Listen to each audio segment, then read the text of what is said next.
Gravando então, gente, iniciando nossa terceira aula da turma de sábado, curso livre de extensão do IFRJ, Campus Duque de Caxias, combustíveis renováveis. Sejam todos bem-vindos. Eu escolhi repetir essa frase que já comentamos no curso, frase do meu professor oficialmente por uma vez e a nível de encontros, de momentos, por duas vezes na vida, uma 10 anos antes da outra, o professor José Walter Bautista Vidal. Eu, no final dessa aula, coloco um link do currículo dele aí no Wikipédia. Enfim, essa frase é marcante. Claro que existem raras exceções. O que seria a exceção a essa frase, né? A energia geotérmica ela não vem diretamente do Sol, né? A energia das marés ela não vem diretamente do Sol, mas, enfim, é influenciada pela Lua, pelos astros, mas principalmente o Sol é a fonte das energias que a gente usa, né? E a gente repete isso hoje quando falamos, eu vou fazer uma introdução com o assunto matriz energética, que falamos rapidamente na aula anterior, mas é nosso objetivo sempre ligar, né? Conectar a aula anterior com a próxima aula. Então, em função da importância do assunto matriz energética, iniciaremos a aula de hoje falando da aula anterior, e eu escolhi essas duas imagens aqui bem significativas e bem bonitas, que são os óleos vegetais, né? Destacando a importância da biomassa no sentido de obter óleos vegetais, que até por conta de terem cadeias de carbono muito próximas do diesel de petróleo, eles serão, sim, substitutos ao diesel fóssil. Na verdade, já o são. Já existe o diesel que os caminhoneiros, que os ônibus, que alguns poucos carros usam, eles já têm o nome B10, quando tem 10% de diesel a partir da biomassa, B12, B20, existe teoricamente o B100, que seria um diesel 100% renovável. Chegaremos a ele com certeza ao longo da década dos anos 20, aí, antes de 2030, portanto. Então, fico com essa bela imagem aí dos óleos vegetais, mas, como disse, sempre numa aula a gente gosta de iniciar conectando com a aula anterior. Então, falamos assim muito por alto na aula anterior da matriz energética mundial e brasileira, e a gente volta a esse assunto, claro, já dando andamento à terceira aula. Então, eu sempre repito isso, vocês já conhecem, me interrompam quando desejarem, né? Fiquem à vontade de me interromper. O destaque aí da matriz energética mundial, e dando uma focada rápida na do Brasil, matriz energética no Brasil, matriz energética mundial. É interessante que vocês tenham, né, em mente a tríade fóssil, carvão, petróleo e gás natural, e tenham o olhar inicial para essa tríade. Então, nessa pizza, esse é o gráfico em pizza que a gente chama, né? Olhando aí a matriz energética mundial, procurem logo nos seus olhos aí carvão, petróleo, gás natural. E o que nos chama a atenção na tríade aí?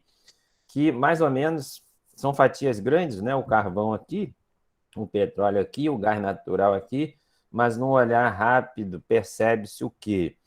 Nessa tríade aí, petróleo, carvão, gás natural, essa pizza de matriz energética mundial tem mais de 2/3, bem mais, né? Na verdade, mais de 70,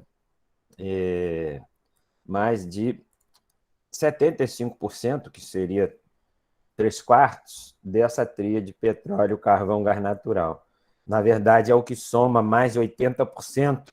Vários escritos, vários textos falam disso. O mundo ainda usa mais de 80% de carvão, petróleo, gás natural, e aí, comparando com o Brasil, isso é bem menor, né? Porque temos o petróleo aqui no Brasil e derivados é 36%, fazendo analogia, percebam que é 30% também o mundial. O Brasil tem até um pouco acima, né? O mundo aqui com 32%, estou falando do petróleo e derivados, e o Brasil com 36%, ou seja, algo próximo. Mas o que já nos começa a fornecer, a nos permitir uma vantagem, e a diferença é enorme a favor do Brasil, mais renovável, a matriz brasileira, é que o carvão no mundo aqui bate os 27%, e na matriz brasileira o carvão tem apenas 5%. Isso já nos dá uma enorme vantagem em sermos menos emissores de CO2. O terceiro, o gás natural, na matriz mundial ele está aqui com 22%, e no Brasil o gás natural está com 12% aqui. Ou seja, a soma desses três chega perto dos 50% na matriz brasileira e vai a 81, 82 na matriz mundial.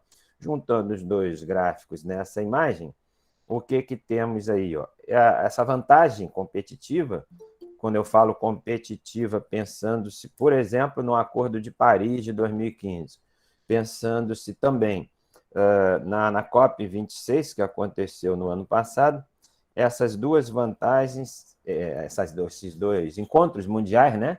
O Acordo de Paris 2015, COP26 no ano passado, eles, em resumo, apontam para onde? Apontam para um mundo que deva, né, substituir os fósseis num tempo o mais breve possível. A gente viu que não é tão breve assim.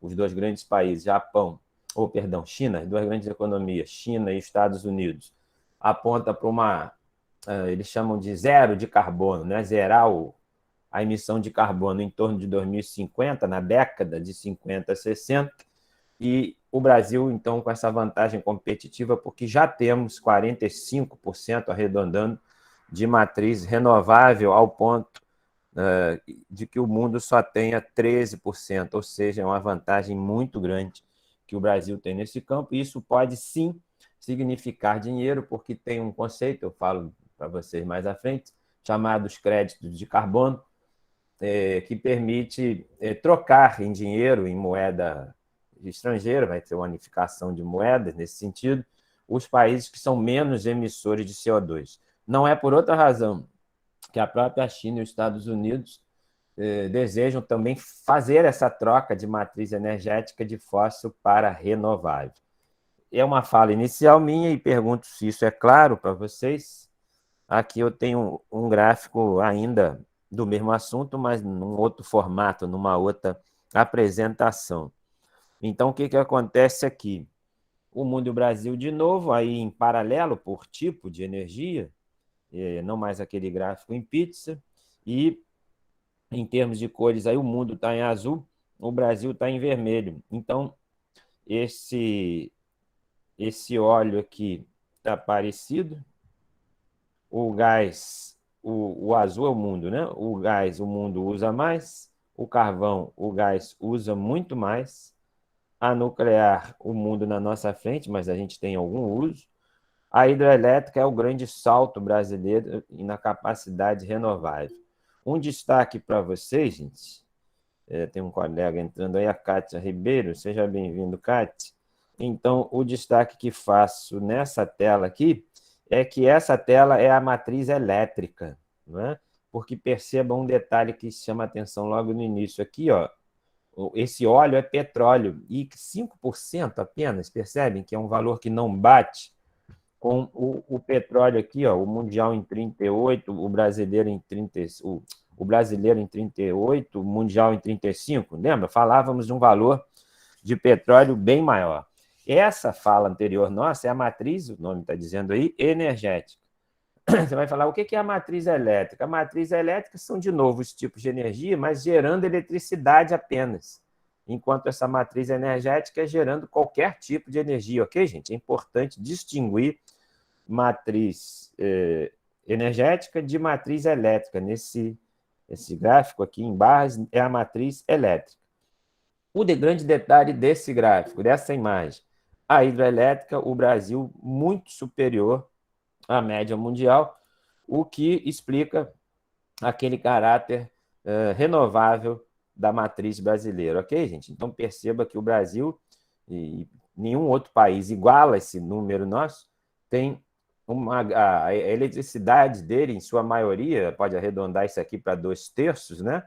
Então, a nossa eletricidade é gerada principalmente por hidrelétricas, isso é uma vantagem enorme, porque é considerada uma matriz renovável a hidrelétrica, a energia hidrelétrica. E, claro, outros números poderão aumentar a nossa geração de eletricidade, como a eólica, solar, a bioenergia, os próprios biocombustíveis, a gente vai conceituar eles hoje, podendo gerar energia elétrica. Aqui, o foco, então, mudado, não se fala aqui em matriz energética, mas em matriz elétrica. Seriam os gráficos em pizza dessa imagem. Então, essas imagens no gráfico em pizza seria isso aqui que a gente passa a comentar. Temos um colega chegando aí. Ok? Então, gráfico em pizza da matriz elétrica, ou seja, como que a eletricidade é gerada no mundo. Percebam o quê? A maioria da eletricidade no mundo gerada a partir da queima de carvão. Qual o comprometimento disso? A emissão de CO2. Está claro, gente? E isso é grave. E isso faz a matriz elétrica mundial também ser fóssil, predominantemente, muito grave, esse 38% de carvão. Perceba a matriz elétrica no Brasil, o carvão apenas 4%. Esse azul grande aqui, maioria, 2/3, a gente comentava anteriormente, da matriz elétrica brasileira, da geração de eletricidade nossa, com maioria esmagadora do tipo hidráulica, do tipo hidrelétrica. Importante aqui ver que a biomassa já representa uma fração da geração de eletricidade. Nós vamos ver que nos combustíveis renováveis, quando obtidos a partir da biomassa, e mais especificamente, quando obtidos a partir de resíduos de biomassa, esses resíduos, na unidade geradora de biomassa, pode ser utilizado, o resíduo, para gerar energia elétrica, o que se chama de cogeração, vamos falar disso. Mas, enfim, a matriz elétrica do mundo viciada em carvão e a brasileira com apenas 4% de carvão, claro, nossa maioria de energia elétrica gerada a partir de hidroelétricas. Tranquilo, gente, essa introdução, como estão em relação a esse assunto? Se eu pergunto para vocês numa pergunta bem básica, quais os destaques, né, da energia, da matriz energética brasileira comparada à mundial? O destaque que nossa matriz é, arredondando, 50% renovável, enquanto o mundo não chega a 15%. O Joabes fala no chat, a energia elétrica é o nosso trunfo, é uma pena causar tanto prejuízo à natureza. Interessante sua fala, Joabes. Então, entenda uma coisa, é muito importante essa puxada de assunto sua. Não existe nenhuma forma de energia isenta, ok? A própria energia solar, já participei de cursos e já fiz curso no IFRJ sobre energia solar, ela tem um viés ambiental, mas, por exemplo, a energia solar é fóssil dependente. O que é isso? Ela emite CO2, não no momento da geração da energia solar, em que as placas já estão instaladas no telhado e tem grandes projetos mundiais de instalação de placas solares, por exemplo, nos mares, por exemplo, em regiões desertas, e injetando essa energia solar na rede elétrica. Vamos ver que a energia solar tem um perfil verde quando ela vai permitir, a partir da eletrólise da água, gerar hidrogênio. A gente vai falar da economia do hidrogênio, a vinda do hidrogênio como combustível renovável. Isso depende muito de fartura de eletricidade, então a solar é bem-vinda nesse aspecto. Mas eu disse que a solar, por exemplo, é fóssil dependente. E só para você ter uma noção, Joabes e os prezados colegas aí, a solar, eu arrisco a dizer a vocês, que é mais fóssil dependente do que a energia hidrelétrica. Eu não tenho números disso. É uma fala que você pode desconfiar. Eu não tenho certeza numérica do que estou dizendo. Mas, eu estou repetindo, a energia solar não gera muito menos CO2 do que uma instalação de uma usina hidrelétrica. Né? A rigor, a hidrelétrica não gera CO2, mas gera prejuízo à natureza. Joabes destaca, por exemplo, quando precisa do alagamento de grandes regiões, geograficamente falando. Isso para ter água guardada, estocada. Isso é o impacto ambiental da energia hidrelétrica. Mas eu estou falando da solar porque passa-se uma ideia, e principalmente quando você é vendedor de kits, né, para instalar energia solar na sua casa, só existe elogios à energia solar. E claro que ela é bem-vinda. Todas as energias são bem-vindas, esse é o meu recado. Mas, né, vírgula, porém, entretanto, todas têm algum passivo ambiental, ok, gente? A única energia que é limpa, e aí é 1000%, não é 100%, é a solar. É aquela frase inicial, né? O Sol gera energia sem resíduo, ok, gente? E a única sistema que gera, de novo, energia sem resíduos é o sistema chamado fotossíntese, que a sabedoria da natureza criou com perfeição, no sentido de captar com rendimento beirando os 100% essa energia que vem do Sol e que abastece, por exemplo, o Brasil diariamente mais do que qualquer outra região da Terra. Mas, enfim, agradeço a Joabes, não sei se está clara a minha fala. Meu destaque, em resumo, não se vira nos 30 do que falei, é que todas as energias têm algum impacto ambiental, né? Para falar a linguagem, o termo impacto ambiental, muito usado nos meios de sustentabilidade, dentro do conceito de sustentabilidade energética. Não existe energia perfeita. Exceção se faça a energia do Sol direto nos vegetais. As células vegetais fazem com perfeição essa captação de energia solar. Os aparatos que a humanidade conseguiu criar para colocar nos telhados nossos, né? E podendo botar em mares, em regiões desérticas, para captar energia solar a partir das células fotovoltaicas, eu repito, isso é fóssil dependente. Não na instalação, não uma vez instalado o kit de energia solar no telhado da sua casa, mas na fabricação das placas coletoras de energia fotovoltaica. Isso emite muito CO2. E, claro, quando a gente vai vender isso, a gente omite isso. Ok, gente? Mas não percam a noção importante de que toda forma de energia tem algum impacto ambiental. Claro que a hidrelétrica também tem. Mas, claro que toda energia é bem-vinda e aí cabe às engenharias, aos estudos, enfim, à humanidade saber dosá-las, saber minimizar a palavra que gostam, que é sinônimo de minimizar, mitigar, diminuir os impactos ambientais de cada uma delas. O que é o sonho a nível energético? Ter todas elas disponíveis numa região, num estado, num país, num continente. E se existe um lugar que as tem, todas se chama Brasil. Isso é um recado enorme, gente.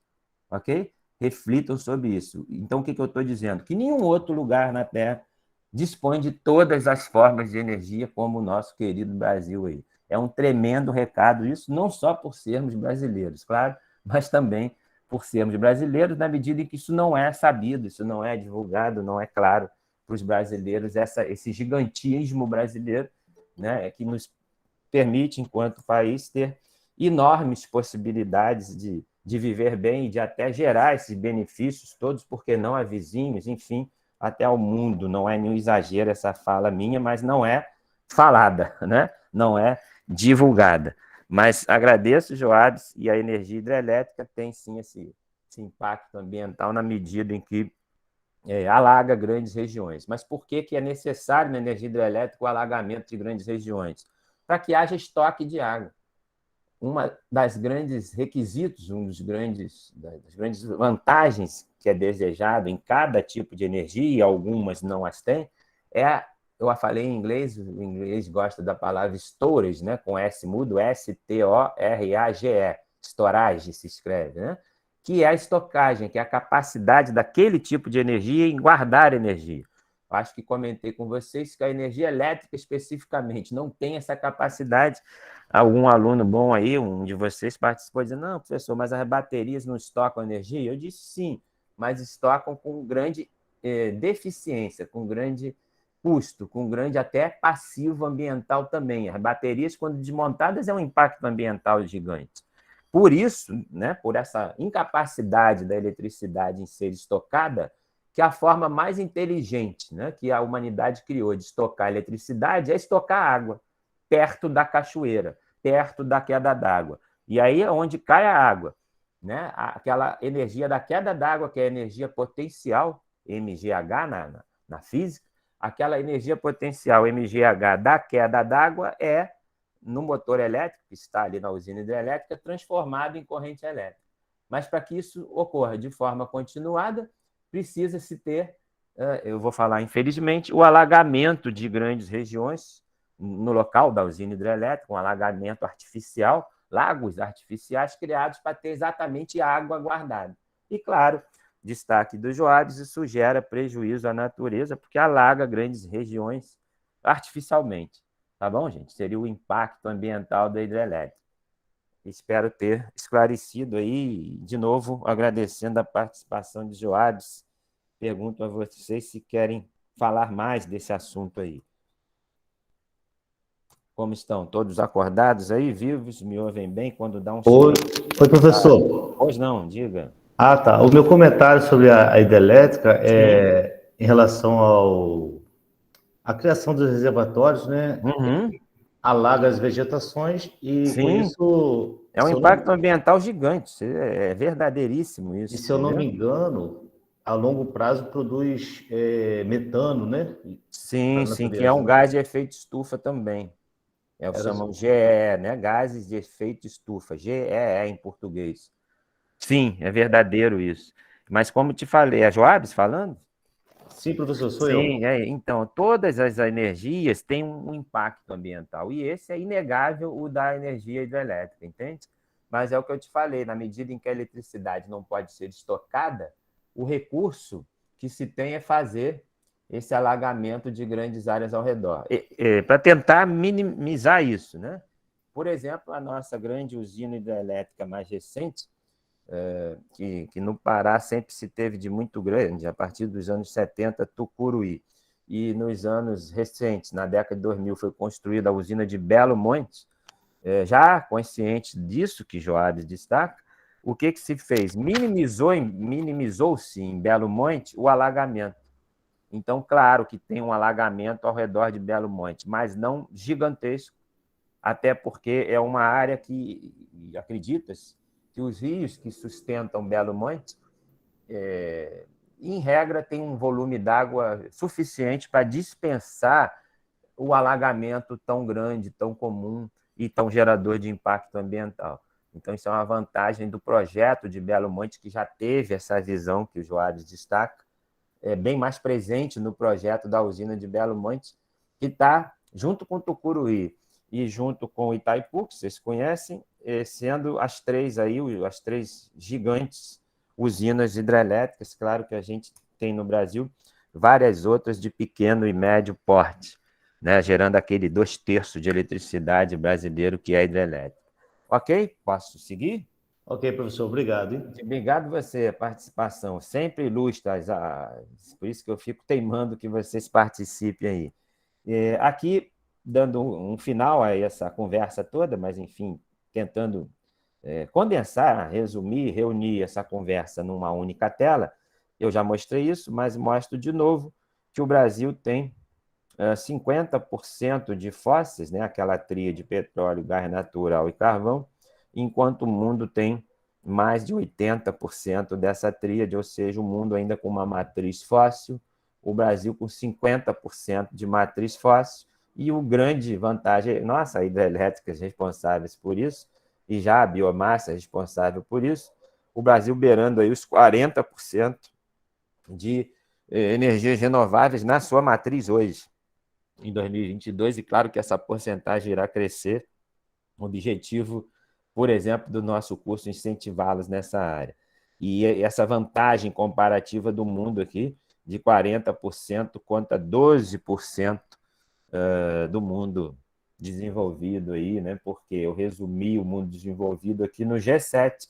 Já falei para vocês, repetindo o G7, os Estados Unidos e o Canadá na América, os 4 ricos da Europa, a Inglaterra, a Alemanha, a França e a Itália têm esse perfil, alguns mais, alguns menos, mas enfim, um perfil fóssil dependente. Está claro isso, gente?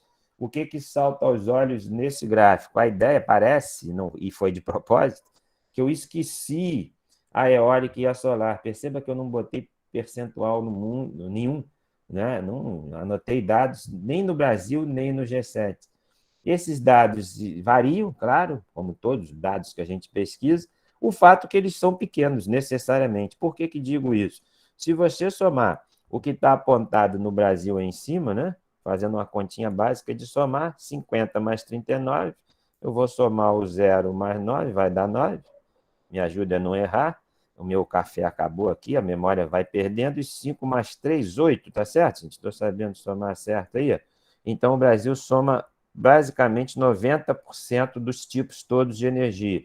Então, essas aqui, quais? A eólica, a solar e outros que citemos, com 11% aí no que falta para 100.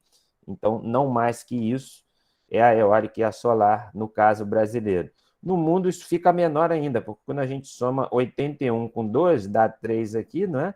E 8 mais 1 dá 9. Então, percebam que o mundo, 9 saiu torto, o mundo tem 93% das energias todas, então só resta 7 aí no máximo para que sejam a eólica e a solar. Então, perceba, gente, que tanto 11% no caso brasileiro, como 7% no caso mundial, essas energias, principalmente a eólica e solar, são muito pequenas ainda em relação a esse todo da matriz energética. Mas, claro, o que salta aos olhos, o que foi objeto de fala, de acordos, de referendos, de regras a partir do Acordo de Paris de 2015 e da COP26, essa enormidade fóssil do mundo ainda. Tá claro, gente? Não percam isso, isso é central nesse assunto de combustíveis renováveis. E aí, a ideia é que esse 50% fóssil brasileiro possa ser diminuído a partir da biomassa, nós vamos focar muito nosso curso na biomassa, como forma de gerar combustíveis renováveis. Claro que existem outros, e falaremos dos outros. Os outros estão aqui, ok? Então, perceba que além de eólica e solar, quem seriam os outros? O próprio hidrogênio, entrando como combustível renovável. Percebam que a nuclear está de fora da conversa até agora. Então, na verdade, ó, no Brasil tem 2%, 2 a 3% de nuclear. Então, eu teria que subtrair aqui, ó, só restam 9% aqui no caso brasileiro, e o mundo tem 5% de nuclear, eu não falei disso. E aí, quando você subtrai 5 aqui, ó, 7 menos 5, o mundo só fica com 2% de eólico e solar. Percebam, gente? Então, eu estou falando, mostrando que eólico e solar ainda são muito pequenos, tanto na matriz brasileira como na mundial. Mas o grande destaque é que a energia eólica e solar, por mais que cresçam, e é desejado que cresçam sim, elas, em grande parte, sustentarão o que se chama de hidrogênio verde. Então, um desses outros aqui, o principal, eu vou mostrar isso em próximas aulas, um pouquinho na aula de hoje ainda, esses outros tipos de energia, com um caráter renovável, o hidrogênio vai ter papel preponderante nisso. E o hidrogênio que se fala aí é o gerado a partir de eletrólise da água, a partir, por exemplo, da eletricidade de centrais eólicas e de centrais solares fotovoltaicas. Mas também a nuclear vai poder ser ajudante fundamental na geração de hidrogênio verde, entre aspas. Veja que ironia, né? Relembrando o que falei em função da fala do Joabes. A nuclear, que tem um passivo ambiental grande, um impacto ambiental grande, que é o rejeito nuclear, que é tratável também, claro, mas, enfim, ela tem esse viés ruim, esse impacto ambiental conhecido, sabido, controlável sim, mas grande também. Essa energia nuclear tem a vantagem hoje, nesse cenário de aquecimento global. Qual é a vantagem da nuclear nesse cenário? Ela não emite CO2. Então, se pode, sim, e se fará isso, usar energia nuclear para aumentar a geração do hidrogênio, que será, ao longo da segunda década, os segundos 50 anos, me faltou a palavra, na segunda metade desse século, de 2050 em diante, se fala da economia do hidrogênio, da entrada direta e com grande intensidade do hidrogênio na matriz hidrelétrica mundial, sendo ele, sim, um dos substitutos dos combustíveis fósseis. Além dele, a biomassa é o outro grande substituto, e aí o Brasil pode substituir, fornecer biomassa para o mundo também. Ok, gente? Acho que falei o que eu queria, esse assunto não tem fim, mas a gente tem outros assuntos para falar. E, claro, deixo vocês à vontade, não só agora, mas depois no particular, em aula, se quiserem voltar a esse assunto matriz energética. Posso seguir aí? Tranquilo? Pode sim. Professor, Diga. esse material ainda vai mandar ainda hoje? Sim, provavelmente hoje eu fico na dependência, está falando do filme do YouTube dessa aula, né? eu dependo sempre do retorno do sistema. O que é o sistema? Do arquivo mesmo, o arquivo. Do arquivo. Eu faço isso oficialmente pelo IFRJ, e ele tem um sistema que ele me fornece de volta o filme, e aí eu coloco ele no YouTube meu. Mas é o sistema do IFRJ que me devolve o filme em si, entendeu? A gravação da aula. Eu termino a aula, quando eu termino o filme, leva um bom tempo, até porque o filme é grande, é quase 1 hora, às vezes mais de 1 hora, para me devolver o filme, aí eu processo ele no Facebook, no YouTube. Entendeu? E os slides, o senhor vai mandar hoje? Os slides também. Os slides, hoje eu vou não só mandar o slide diretamente no grupo de Zap, mas também coloco tudo isso e vou organizar isso no Google Classroom também, atualizar o Google Classroom nosso, tá bom? Podem me cobrar isso tranquilamente aí. Ok, obrigado. Que vocês... Nada. É bom, né, receber esse material aí. Aqui, só para dar um fim nessa conversa, as 2 grandes economias mundiais, o Japão e os Estados Unidos, dependentes fósseis direto, a China com 87%, os Estados Unidos com 80%, enfim, economias fósseis, né? Ou melhor, tremendamente fósseis. E esse desafio, comentei na aula anterior, seria o mundo principalmente rico, desenvolvido, sair dessa matriz, né? 80% fóssil, para uma matriz renovável, né? E, claro, isso é difícil, principalmente porque alguns desses países, eu estou falando dos ricos em geral, não tem solo, por exemplo, para plantar biomassa e para ter a biomassa substituindo os combustíveis fósseis. Claro, a economia do hidrogênio vai suprir isso parcialmente, mas é um grande desafio e de décadas. A gente quer saber quantas décadas. Quando eu falo a gente, o mundo inteiro, né? É um desafio que a China e os Estados Unidos dizem que resolverão, se não totalmente, em grande parte, até 2050, 2060. Vamos torcer, né? Mas o fato é que isso será, sim, gerador de novos empregos, e aí a gente quer estar atualizado nesse sentido, né? E aí essa pergunta, de novo, que é a biomassa, eu peguei essa foto, uma outra foto de óleos vegetais, e aqui uma definição da biomassa, pode ser definida como toda matéria orgânica, origem animal, vegetal ou micro-organismo, suscetível a ser transformada, esse é o foco do curso, né?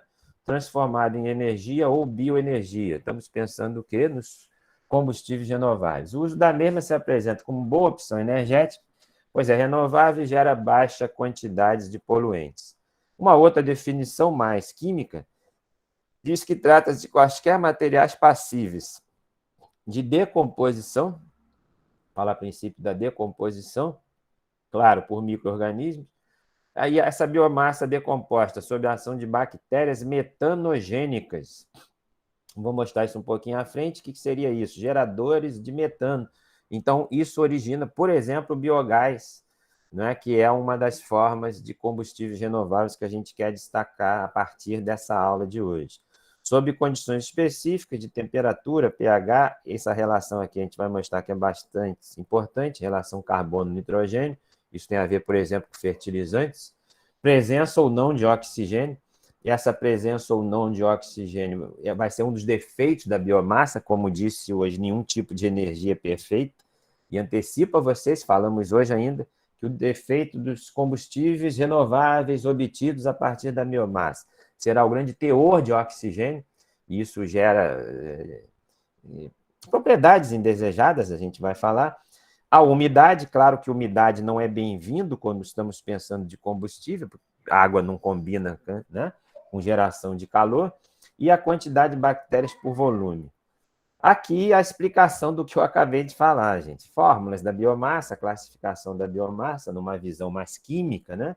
Os compostos químicos principais presentes na biomassa, o amido, que é um polissacarídeo, a celulose, que é tipicamente vegetal, a hemicelulose, que também é tipicamente vegetal, e a lignina. E os óleos vegetais, fotos que eu destaquei no início, mostrei uma anteriormente aí, que são ricos em triglicerídeos. O que salta aos olhos nessa imagem, mais do que essa classificação, nesses nomes bioquímicos da biomassa, né?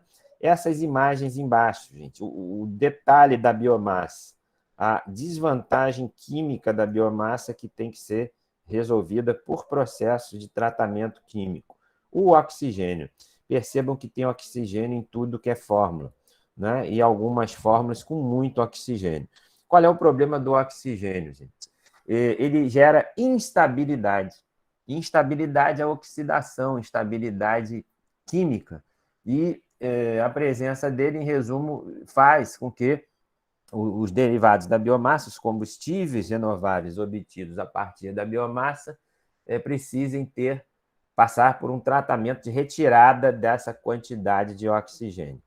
Mas nem tudo é perfeitamente bom nem ruim, né? Não existe maravilha no assunto energia, como falava antes. Existem vantagens e desvantagens e cabe à química, aos processos químicos industriais, tratar desvantagens. Mas, por exemplo, traçando já uma comparação inicial com o petróleo.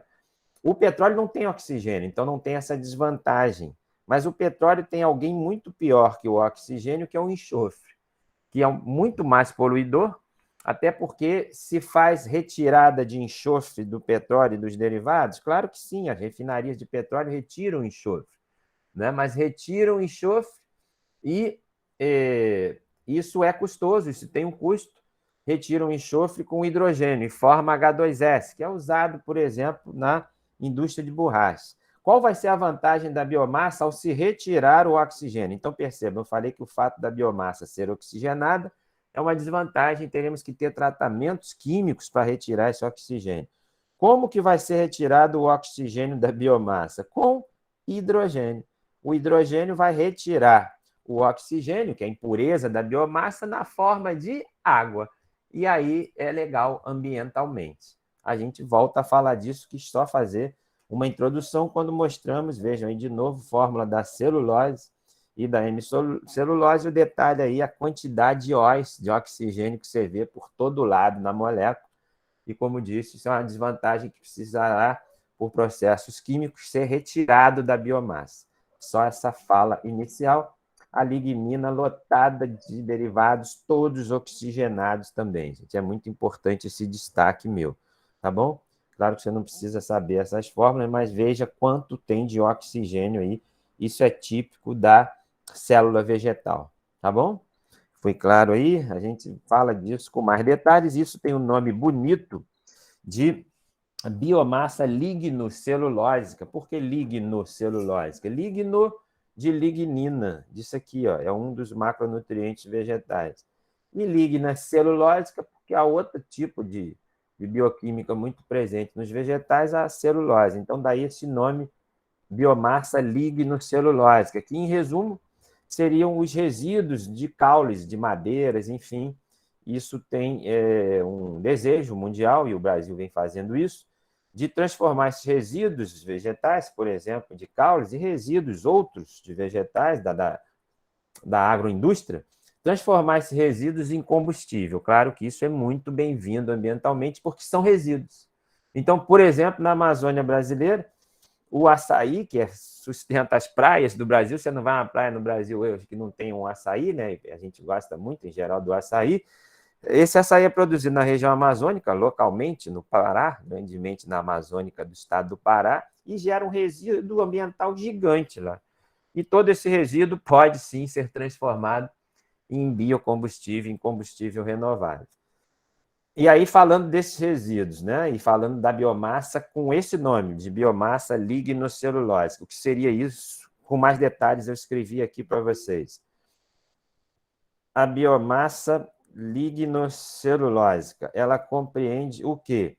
Compreende, olha aí, ó, por isso que se interessa tanto ao agronegócio brasileiro, ó, compreende os resíduos agroindustriais e a matéria orgânica proveniente diretamente de fontes vegetais ou resultante do seu processamento. Daí eu ter escolhido essa imagem aqui. Então, perceba que isso no chão aqui, gente, é resíduo lignocelulósico. E isso é transformável em combustível renovável, tá bom? O aproveitamento e a reciclagem de tais resíduos. Então, esse aproveitamento de tais resíduos seria o que no foco do nosso curso? Transformá-los em combustível renovável, em biocombustível. Mas o simples fato de reciclar ou aproveitar esses resíduos vai poder o quê? Muito importante isso. Reduzir o quê? Os impactos, né? Os problemas ambientais resultantes de sua disposição inadequada na natureza. E são jogados nos rios, na região amazônica, né? Ou nem isso, ficam jogados ao ar, né? Na atmosfera, direto, gerando insetos, enfim, resíduos de todo tipo, né? E agregar valor aos subprodutos da agroindústria. Então, ao próprio agronegócio de grande porte, é bem-vindo os estudos que ofereçam, por exemplo, ao dono da fazenda, pegar esses resíduos que estão no chão e gerar energia elétrica dentro da fazenda. Ou, se ele desejar, fazer alguma conversão que possa gerar biocombustível. Enfim, valorizar o quê, gente? Os recursos naturais ou culturas de uma determinada região. E eu dei o exemplo do açaí na região amazônica, mas tem exemplos por todo o Brasil. Posso seguir? Todos vivos aí? Um conceito que é norteador do nosso curso de agora em diante, o biocombustível. Me ouve aí, gente? Insegurança de quem está falando e não ouvindo. Tranquilo? Posso seguir esse assunto novo aí? Novo a nível de conceito. Tranquilo, professor. Então, o que seria o nosso amigo aí biocombustível? E aí a gente começa a focar muito no assunto principal do curso, né? Qualquer combustível de origem biológica, daí o prefixo bio, né? Desde que, e um não gigante aqui, a gente está cansado de fóssil, né? Que não seja de origem fóssil. Claro, a gente deseja, e esse agente é o mundo inteiro, e o Brasil também, substituir aqueles 80% de matriz fóssil, carvão, petróleo e gás natural na matriz energética mundial. É originado o biocombustível de mistura de uma ou mais plantas, como, e aí o Brasil é rico em todas aí, né? Leia-se Brasil, cana-de-açúcar, mamona, soja, canola, babaçu, mas também se pode pensar em combustíveis a partir do lixo orgânico. E isso, por exemplo, nesse momento a gente chama todos os prefeitos do Brasil, e eu estou falando a princípio de grandes cidades que eu conheço, em que não se tem uma coleta de lixo seletiva, ok, gente? Eu faço aqui em residência, nos lugares que eu frequento, eu estimulo a fazerem pelo menos a separação de latinhas metálicas. Não jogar lata de cerveja, de refrigerante junto com lixo orgânico. Mas tenho fé, o Brasil chegará, né, através da educação e da exigência aí das prefeituras, porque o lixo é atribuição na Constituição das prefeituras municipais, a passar a fazer uma separação mínima do lixo, com enormes vantagens, não só ecológicas, mas energéticas, financeiras. Quando a gente fala em dinheiro e mostra que se misturar o lixo e não separá-lo, se está rasgando nota de R$100, se você mostrar essas pessoas, elas começam a dar valor a isso. Mais do que um ambientalismo, claro que eu sou a favor. Quando você fala em dinheiro, o cara começa a prestar atenção. E misturar lixo é rasgar a nota de R$100, gente. É jogar dinheiro fora, em todos os níveis de uma cadeia produtiva possível. A começar por catadores, que em geral são pessoas com escolaridade nenhuma e que passam necessidade, de fome inclusive. Então eu forneço, por exemplo, em ruas, em lugares que eu já frequentei, saquinhos com lata de cerveja, de refrigerante, que o cara cata aquilo para comer, gente.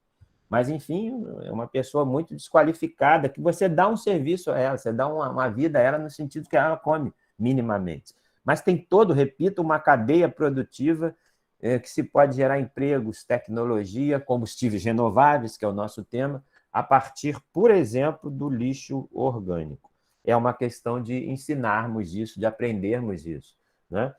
Os biocombustíveis são fontes de energia renovável, é o foco do nosso curso, derivado de matérias agrícolas, como plantas oleaginosas, tem esse nome porque geram óleos, foram aquelas imagens que eu escolhi, biomassa florestal, cana-de-açúcar e outros.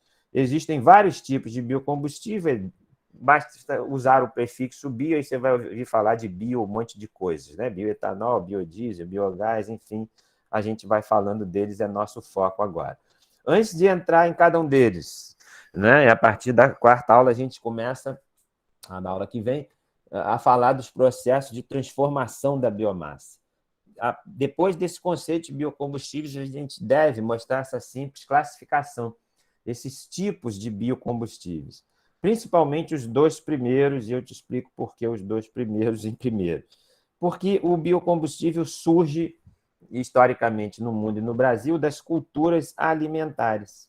Então, para você ver o quanto isso é atual, o Brasil tem hoje uma produção de milho brasileira, ela dobrou de 2015 até hoje, em 7 anos, né?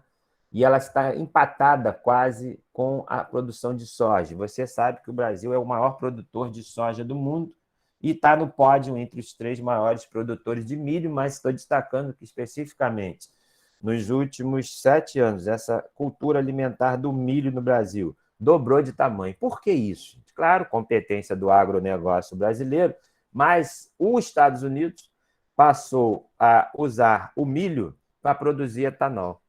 Então, enquanto o etanol, né, biocombustível, combustível renovável que está grandemente presente na matriz brasileira, né, na matriz energética brasileira, essa tela aqui, né, esses 17% aqui, ó, estão vendo aqui, ó, 17%, essa fatia aqui do mercado brasileiro, o que é isso? Está escrito aqui com um nome diferente, está escrito derivados da cana. Na verdade, isso é o quê, gente? Isso é etanol, ok? Então, o Brasil beirando aí os 20% de toda a energia brasileira da biomassa, especificamente do etanol. Os Estados Unidos, por características de solo, por não ter grandes plantações de cana, detalhes de plantações que eu não saberia te explicar por quê, enfim, a cana-de-açúcar não planta bem nos Estados Unidos, eles estão produzindo a partir do milho, né? Os Estados Unidos está produzindo a partir do milho o etanol dele. E ele decidiu isso exatamente a partir de 2015. A partir do milho, produzir etanol. E, claro, a produção dos Estados Unidos era e ainda é um pouco, hoje é um pouco maior que a brasileira. O Brasil está encostando a produção de milho brasileira, igualando a dos Estados Unidos, e vai fazer isso em pouco tempo. Mas esse crescimento do Brasil no milho, de 2015 para cá, é exatamente porque nos Estados Unidos o milho foi retirado da alimentação da população americana e do gado americano para produzir etanol. Por quê? Por conta do Acordo de Paris. Então, o Acordo de Paris cercou as grandes economias no sentido de reduzir o aquecimento global, reduzir os combustíveis fósseis. O que os Estados Unidos possibilitou fazer inicialmente? Percebam, gente, a dificuldade americana. Até porque eles não têm solo para plantar coisas novas. O solo dos Estados Unidos é completamente plantado. Então, eles tiveram que fazer substituição. O milho já estava totalmente plantado, não dava para crescer a produção de milho, mas dava para pegar a produção de milho deles. Em vez de mandar para a indústria de alimentos, mercado interno de pessoas comendo derivados de milho nos Estados Unidos, americanos comendo, e o gado americano comendo milho, eles substituíram isso para produzir etanol de milho. Você vai falar, e as pessoas que comiam os derivados de milho nos Estados Unidos e o gado americano? Ficou sem comer? Não, o mercado brasileiro assumiu isso. Entende? O agronegócio brasileiro assumiu essa parcela enorme do milho americano que era usado para comida no mercado interno dos Estados Unidos e migrou para a produção de etanol. Entenderam isso? Não sei se eu fui claro. Reduzindo o Acordo de Paris, os Estados Unidos, para atender diretrizes do Acordo de Paris, pegou a produção de milho dele, migrou para produzir etanol. E aí faltou milho. E aí ele fez uma parceria com o agronegócio brasileiro fornece milho, e por isso o nosso crescimento enorme da produção de milho, que foi para suprir os Estados Unidos no milho que ele levou para a produção de etanol. Por que falei disso? Porque é um exemplo gigante desse 1 e 2 aqui, né? Para você entender o que é o combustível, o biocombustível de primeira e segunda geração. O milho, claro, é uma cultura alimentar. Os Estados Unidos converteu o milho do alimento dele para etanol. Então, ele deu um uso de biocombustível ou algo que era alimento. Ok, gente? Isso é biocombustível de primeira geração. Então, o etanol americano é biocombustível de primeira geração? Sim, porque ele é obtido a partir do milho da alimentação. Claro que o Brasil, é importante isso para a gente, para o agronegócio brasileiro, substituiu isso, eu aproveitei e expliquei. Mas por ser o milho uma cultura alimentar, o etanol obtido a partir do milho é biocombustível de primeira geração. Quando teríamos um etanol também a partir do milho, mas de segunda geração? Quando você pega o resíduo da indústria do milho e transforma em etanol. Por exemplo, o bagaço, não, a região central do milho, me faltou a palavra agora, quem lembrar me ajuda aí, o sabugo, né? Quando você acaba de comer o milho na praia, você pega o milho na mão e come ele com os dentes, e tem aquele sabugo, aquela região central, que é um resíduo enorme, é uma grande parte da massa da espiga de milho. Aquele resíduo central e a própria folha que envolve o milho são resíduos. E se pode, sim, a partir desse resíduo do milho, estou seguindo com o mesmo exemplo, produzir o quê, gente?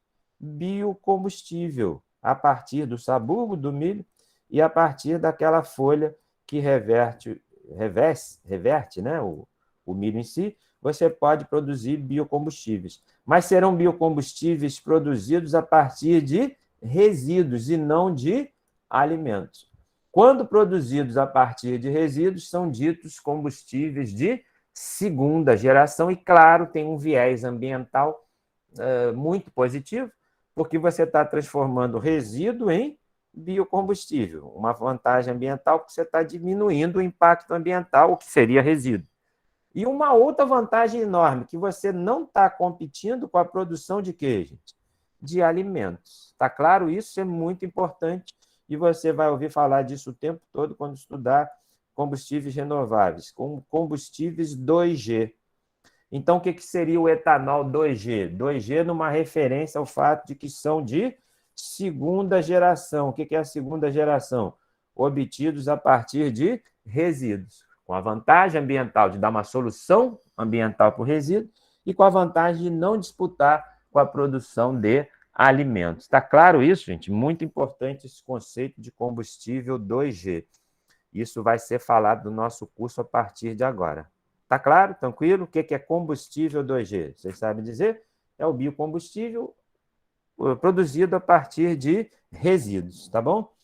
E o 3 e 4, eu deixei para falar agora, um destaque menor, não que sejam menos importantes, mas hoje, em 2022, isso ainda é minoria na matriz energética de biocombustíveis. Mas um futuro enorme está aqui no 3 e no 4. O que há de comum no 3 e no 4? Seriam a partir de algas.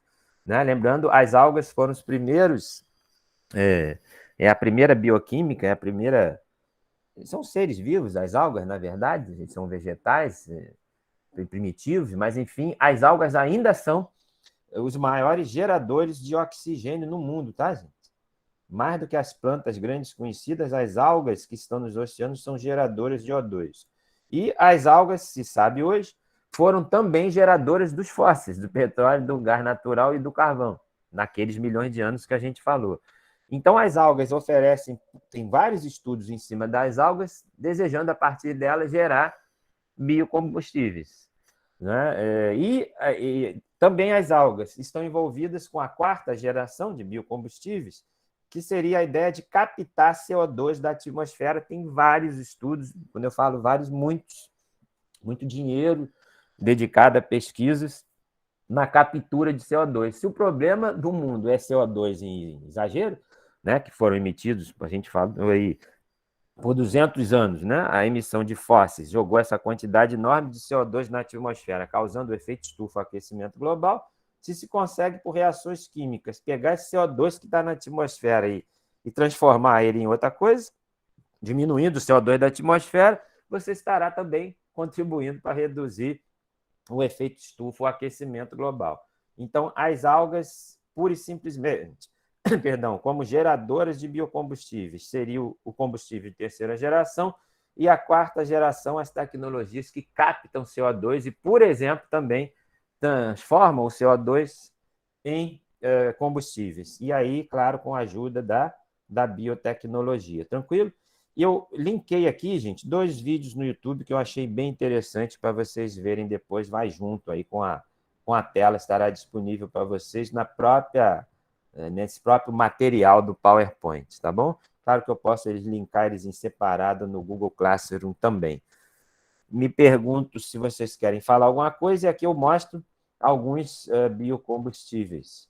né? É isso. Deixa eu mostrar alguns biocombustíveis para vocês nesse terço final de aula aí. O biodiesel e o bioetanol, gente, já estão na matriz brasileira hoje, né? O bioetanol é o álcool, que é aqueles 17% que a gente viu. Então, por você já ter ouvido falar do bioetanol, eu falo do biodiesel, que é derivado de lipídios orgânicos renováveis, tais como óleos vegetais e gorduras animais, para utilização em motores de ignição por compressão. Diesel, né? É o que eu falei para vocês, que hoje é principalmente o B12. Então, o diesel que você encontra nos postos de gasolina do Brasil hoje é pelo menos B12. O que é isso? 12% ali é biodiesel, é diesel vegetal. E o restante é diesel do petróleo. Ou seja, já uma mistura perfeita aí desses dois. E isso aqui é um termo químico, eu não sei quem não é da química aí, né? Mas, enfim, é uma reação típica da química, a gente mostra em aulas depois específicas. O biodiesel é produzido por transesterificação e também um combustível biodegradável, alternativo ao diesel de petróleo, criado a partir de fontes renováveis de energia, lê-se em geral a biomassa, né? E, claro, a gente falou isso, mas repetindo aqui, ó, qual é o detalhe da celulose e da lignina, né, que a gente mostrou anteriormente. Elas não têm enxofre, falamos que tem a desvantagem de ter muito oxigênio, mas aí as refinarias tratam isso. É obtido a partir de óleos vegetais, como, por exemplo, girassol, nabo, forrageiro, algodão, mamona, soja, enfim, você pode encher de nomes aqui de óleos vegetais. Essa imagem é do B100. O que seria o B100? Um diesel só a partir de óleos vegetais. É bonito isso aí, gente. Eu já tive com um deles na mão, fazendo ensaios, controle de qualidade deles. O bioetanol é o álcool, né, normal. Eu deixo vocês lerem isso depois, né? Não, tem algo interessante aqui, ó. Eu ia esquecer. O bioetanol é a obtenção do etanol através da biomassa, cana-de-açúcar, pode ser o milho, deu o exemplo dos Estados Unidos, pode ser usado diretamente combustível ou se juntar com os ésteres do óleo vegetal e formar um combustível. Veja, está falando em formar com ésteres. Ésteres são gorduras. Então, você está tendo gordura mais o álcool. Gordura mais álcool é essa coisa da química aqui chamada esterificação. Então, na verdade, o próprio álcool ele pode ser usado diretamente nos motores flex, por exemplo, de carros a gasolina ou álcool, ou o álcool pode entrar na reação de esterificação produzindo biodiesel. Ele tem essa dupla função, essa dupla vertente. Os outros detalhes aí são falados do álcool comum, que você conhece, tá? Eu deixo para vocês lerem depois nenhum destaque no que eu estou olhando aí. Tá, e aqui um destaque da Renewable Fuels Association, essa abreviação RFA, né? Eu botei o link da RFA para vocês aqui embaixo, mas vejam os países maiores produtores de álcool no mundo. O azul, que nos ultrapassou recentemente, o azul é os Estados Unidos, e esse outro aqui, que está esverdeado, eu sublinhei aqui, ó, é o Brasil. Essa ultrapassada norte-americana, recente, foi por conta daquela conversinha que destaquei para vocês do milho gerando etanol nos Estados Unidos. Mas, enfim, hoje, em 2022, os Estados Unidos tem essa fatia gigante aí, mais da metade do mundo da produção de etanol é dos Estados Unidos da América. Esse azulzão aqui lê esses Estados Unidos da América. E o Brasil tem essa fatia enorme aí, que é mais de 1/4 da produção mundial. E claro que se o Brasil aumenta essa produção de etanol, o mundo deseja isso, né? Até porque os Estados Unidos, percebam, eles têm uma produção que só dá conta do mercado interno. Então, todo mundo rico, excluindo os Estados Unidos, exemplo, a União Europeia inteira, né, desejaria receber o etanol brasileiro. E, claro, não só para carros flex, mas para outros usos que a gente vai destacar à frente, tá? Para o etanol. Como, por exemplo, células a combustível, é o outro uso. Eu tenho dúvida se falo disso agora, de células a combustível, vou falar minimamente e dizer que volto falando de células a combustível na aula que vem, né? As células a combustível, então, elas têm, eu prefiro essa imagem aqui, vou ficar com essa a princípio, que é muito semelhante a essa, né? Mas essa aqui está mais clara, por isso que eu escolhi ela. Então, qual é o detalhe da célula combustível? Ela deseja obter energia elétrica. Então, seriam carros elétricos com essa tal célula de combustível. E quem é o combustível da célula de combustível? Quem é? Aquele que a gente falou que, na verdade, é o grande combustível, que é o hidrogênio. Então, a célula de combustível ela precisa ter hidrogênio, né? Então, o carro com uma célula de combustível vai ter um tanque muito semelhante a um tanque de gasolina, mas forte, né? Porque o hidrogênio tem pressões elevadas. Mas, enfim, o hidrogênio vai ser o combustível de um carro que vai ter um aparato com esse visual que está na tela aí, que é chamada célula de combustível. Eu falo minimamente agora e volto falando disso na próxima aula. Mas, como introdução, o que a célula de combustível faz? Ela tem essa divisão, esse visual, e esse meio aqui, esse arrosado aí, é chamado eletrólito. Ele permite a passagem de algumas cargas e outras não. E é injetado hidrogênio nessa célula. Então, tem um tanque, tá certo? O carro vai ter um tanque aqui, próximo a esse aparato aí, que é a célula de combustível. Vai ter um tanque de hidrogênio, que ele vai passar num posto e encher, ao invés de encher o tanque com gasolina, enche com hidrogênio. E, claro, o hidrogênio é fornecido do tanque do carro para a célula de combustível. E aí, dentro da célula de combustível, eu falo minimamente agora e volto a essa explicação, o que acontece? O hidrogênio entra aqui, né? E quando ele passa nesse trecho, hidrogênio, tem essa fórmula química H2, ele se desfaz, né? Em íons H+, e libera 2 elétrons. Esses elétrons percorrem aqui, ó, um circuito externo. Esse circuito externo é onde estará o quê, gente? O motor, que funciona com fornecimento exatamente de corrente elétrica.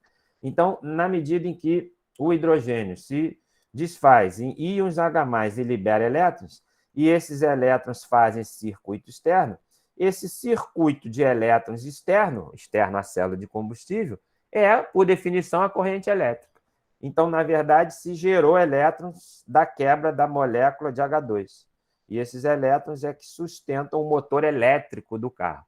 Então, na verdade, a célula de combustível ela gera eletricidade a partir da molécula de H2.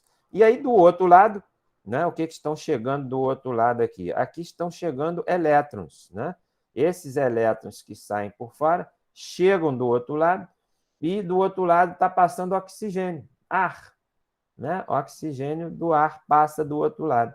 E esse oxigênio tem atração por elétrons, esse oxigênio vai captar os elétrons, os 2 elétrons, e vai captar também o H+, né, que passa por esse meio aqui, ó. O H+ passa aqui pelo meio e os elétrons passaram por fora. Aqui se encontram os 3. Que 3? O H+ se encontra, os 2 elétrons se encontram e o oxigênio se encontra produzindo água. Então, qual é o grande mérito da célula de combustível? Ela produz água. A partir de quê? De hidrogênio e oxigênio. Eu volto falando disso, né? É verdade, Vanusa, é incrível isso, né? Mas, vejam, nada é romance na área de energia, nada é perfeitamente maravilhoso. Qual é a grande dificuldade das células de combustível? O próprio combustível que não existe na Terra. Quem é que não existe no planeta Terra, gente? O hidrogênio. Então, teremos 1 ou 2 aulas falando de como se obter hidrogênio. É um dos grandes desafios dos combustíveis renováveis, tá bom?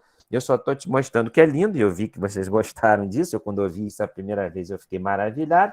E é sensacional, porque vai sair do cano de descarga dos carros o quê, gente? H2O, maravilha, né? Se a gente está preocupado com CO2, vai sair água, nenhum problema, né? Resolvido o problema do aquecimento global. Qual o problema maior? Não temos na Terra o quê, gente? Hidrogênio. E um dos processos que se obtém hidrogênio na Terra é gerador de CO2. Perceba como é que a coisa dá nó? Mas como se pode obter hidrogênio sem gerar CO2? Eletrólise da água. E aí, o que precisa para gerar hidrogênio a partir da água? Muita eletricidade. E aí, a gente volta à matriz energética, por isso que falei tanto dela, né? Naquela matriz energética que a gente cansou de falar. Quem pode gerar hidrogênio em quantidade, gente? só pegar uma borracha que está uma bagunça isso aqui, ó. Na matriz energética, só para fechar esse papo aí, desse momento, que é a geração do hidrogênio. Quem pode gerar hidrogênio nessa matriz energética? Quem vocês acham desse tipo de energia?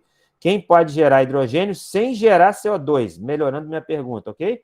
Então, a gente está falando da célula de combustível, entendemos que a célula de combustível é maravilhosa, por quê?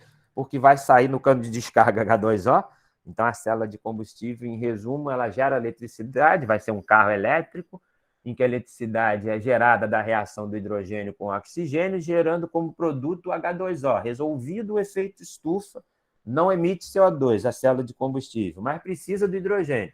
E o hidrogênio limpo, verde, que se chama hidrogênio verde, ele tem que ser obtido a partir de energias que não sejam geradoras de CO2. Então, não pode, de novo, pensar em gerar hidrogênio a partir de petróleo, gás natural e carvão, né? E a opção é a eólica e a solar, é um caminho para o hidrogênio verde, e o outro mais forte que a eólica e solar é a nuclear. Então, essa tríade aqui, ó, gerar hidrogênio a partir da energia nuclear, da eólica e da solar, essa tríade que vai permitir ao mundo ter fartura de eletricidade para, a partir da água, obter hidrogênio e aí usar o hidrogênio no que estamos falando, que é a célula de combustível. Ok, gente? Eu termino com essa fala e a gente volta a falar de células de combustível na aula que vem e na aula que vem também, quarta aula. Depois de rever esse assunto, célula de combustível, a gente vai explicar nessa tela aqui a economia do hidrogênio, né? Ou seja, isso é o sonho a partir de 2050, né? Enfim, o fim dos combustíveis fósseis, uma economia, um ciclo do hidrogênio, como é que seria? Eu quero explicar isso na aula que vem, e não é na aula que vem uma aula de hidrogênio, é ainda uma introdução, né? E aí a gente inicia também na aula que vem os processos de conversão da biomassa, que vai nos levar a 2 aulas ou 3 aí, em que a gente vai falar de fermentação, transesterificação, digestão anaeróbica, gaseificação, pirólise, isso em tema por tema aí nas próximas aulas. E aí a gente mostra isso na aula que vem, um pouquinho da fermentação, da transesterificação, da digestão, gaseificação e pirólise. Isso aqui, experiências minhas aí, eu vou mostrar essas traquitanas, essas coisas que montei aí, né? Em resumo, a gente tenta do eucalipto fazer uma pirólise e gerar isso aqui, essa imagem, esse tubinho de ensaio aí com bioóleo, né? Com combustível renovável, a partir isso, dessa tela, obtida a partir desses resíduos aqui, gente, gravetozinhos, madeirinhas de eucalipto, passando por essa aparelhagem aqui, né? Esse botijão aqui é ele, o mago, que se chama hidrogênio. E aí, hidrogenando esse aparato todo aqui, né, você consegue transformar esse eucalipto, esses gravetos, nesse negócio aqui que a gente chama de bioóleo. Isso é um combustível renovável obtido a partir da biomassa de eucalipto, de resíduos de eucalipto, que é biomassa lignocelulósica. Mostramos lá que o defeito dessa biomassa é ser cheia de oxigênios na forma. Como é que se retira os oxigênios? Aqui, o hidrogênio, permite retirar esses oxigênios e desse eucalipto inicial se obtém essa imagem bonita aqui, que é o biocombustível ou bioóleo.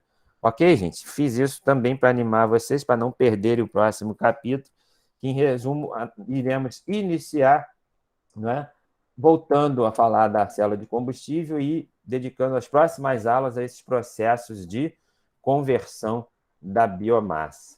Fiquem com essa imagem do bioóleo aí, que é bem sugestiva, ou, se desejarem, fiquem com essa imagem do éster, né, do diesel produzido a partir de essa imagem aqui, ó, o diesel produzido a partir de plantas, né, a partir da reação de transesterificação. Me permitam encerrar a aula e fico aqui à disposição de dúvidas dos senhores aí.